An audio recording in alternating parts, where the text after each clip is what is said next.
Le Grand Matin Sud Radio, 7h, 8h30, Frédéric Brindel. 8h24, beaucoup de choses à dire sur l'actualité politique. Ça tombe bien, nous avons deux experts avec Alexis Poulain et Philippe Bilger. Messieurs, revenons sur cette information. Donc, François Fillon est passé devant la Cour de cassation hier, la plus haute instance. Il est reconnu coupable. Simplement pour connaître la sentence, il faudra un nouveau procès à venir. Confirmation également pour sa femme, Pénélope Fillon, 2 ans avec sursis. Là aussi, on est dans le problème et le cas des emplois fictifs. Ça veut dire quoi, Alexis Poulain? Ça veut dire que et le Premier ministre et le Président de la République du quinquennat de 2007 pourraient se retrouver avec un bracelet électronique. Ça fait bizarre quand même, hein?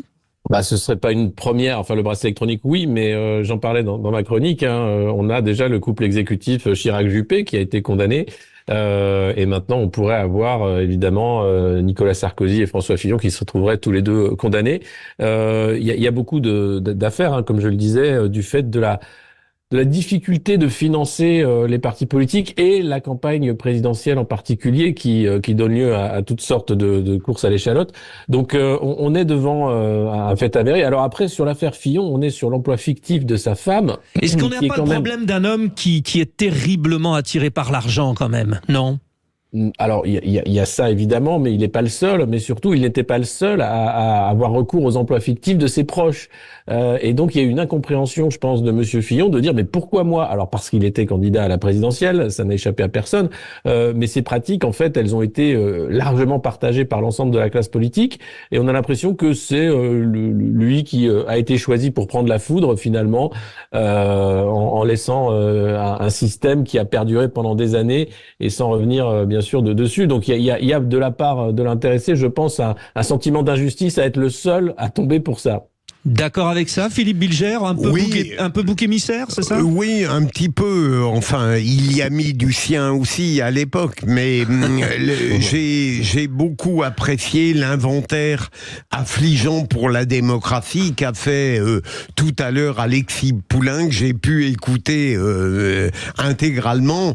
Et c'est vrai, c'est extraordinaire de voir à quel point la prolifération judiciaire, qu'elle se termine par des condamnations ou des absolutions, a peu d'incidence en définitive sur l'appréciation du citoyen.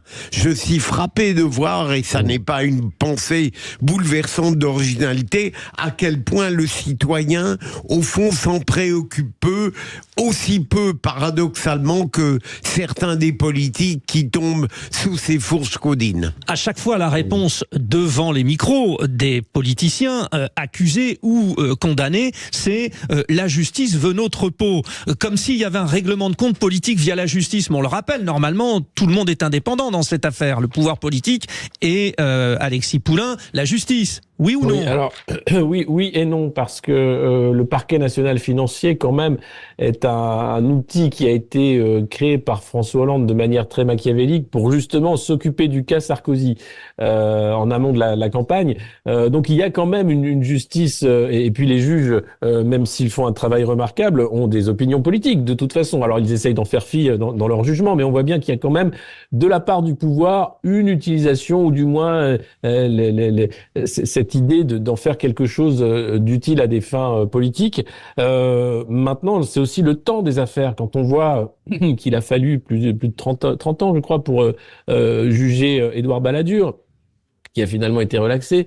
C'est aussi ce temps-là qui pose question sur des affaires importantes. Et puis, le tout et n'importe quoi. C'est-à-dire que chez Nicolas Sarkozy, il y a les écoutes d'un côté, la campagne de 2007. Enfin, il y a vraiment, comme je le disais, ce problème de financement de la vie publique qui revient systématiquement dans beaucoup de ces affaires. Il y a moins d'affaires sur l'enrichissement personnel, en réalité. L'homme idoine, pour vous répondre, Philippe Bilger, sur l'indépendance de la justice, maître. J'émettrais une une légère réserve à l'égard de ce que vient de dire Alexis Poulain. Bien sûr, je ne nie pas qu'il puisse y avoir eu des créations d'institutions ou d'instances qui répondaient à des problématiques politiques. Mais vous aviez posé une question, Frédéric, qui me paraît mériter une réponse purement technique. Lorsqu'on accuse la justice d'instrumentaliser une détestation, une hostilité à l'égard de tel ou tel camp partisan, eh bien, il suffit de répondre que ça n'est pas elle qui invente les soupçons, les charges, les imputations. Elle les reçoit, ensuite elle les traite plus ou moins bien. Philippe Bilger et Alexis Poulain sur Sud Radio à 8h29. Messieurs, réaction au sondage IFOP Fiducial pour Sud Radio.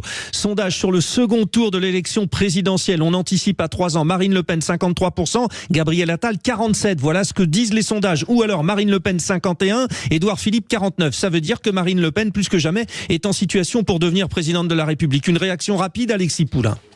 Alors, écoutez, on est à 3 ans du scrutin. On a déjà le 9 juin le scrutin des européennes qui est extrêmement localisé, nationalisé par les candidats.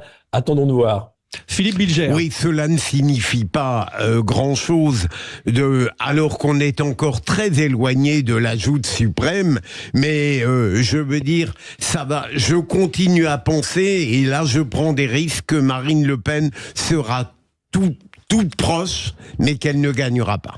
Alors, elle ne gagnera pas. Vous, Alexis Poulain, vous en pensez quoi? Sachant que son sondage prend en compte le fait qu'éventuellement Jordan Bardella soit le candidat et Marine Le Pen serait plus performante que Jordan Bardella, qui serait à un 50-50 avec Édouard Philippe et 51-49 contre Gabriel Attal. Alexis Poulain.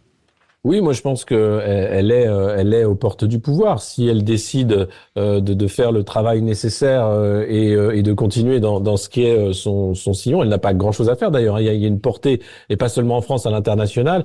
Pour moi, c'est tout à fait possible, compte tenu aussi des digues et des lignes rouges qui sont tombées les unes après les autres ces dernières années. Dans un instant, Benjamin Glaise reçoit l'invité politique sur Sud Radio, Thomas Porte, député LFI de Seine-Saint-Denis. Sachez que dans ce sondage, la troisième force politique en prévision de ces élections présidentielles reste LFI et Jean-Luc Mélenchon. Alors ça varie entre 13 et 15%. Merci messieurs, merci à vous les auditeurs de Sud Radio. Vous restez bien. Benjamin Glaise arrive dans un instant. Il est 8h31. Beaucoup de courage si vous devez prendre l'avion aujourd'hui. On se retrouve demain matin.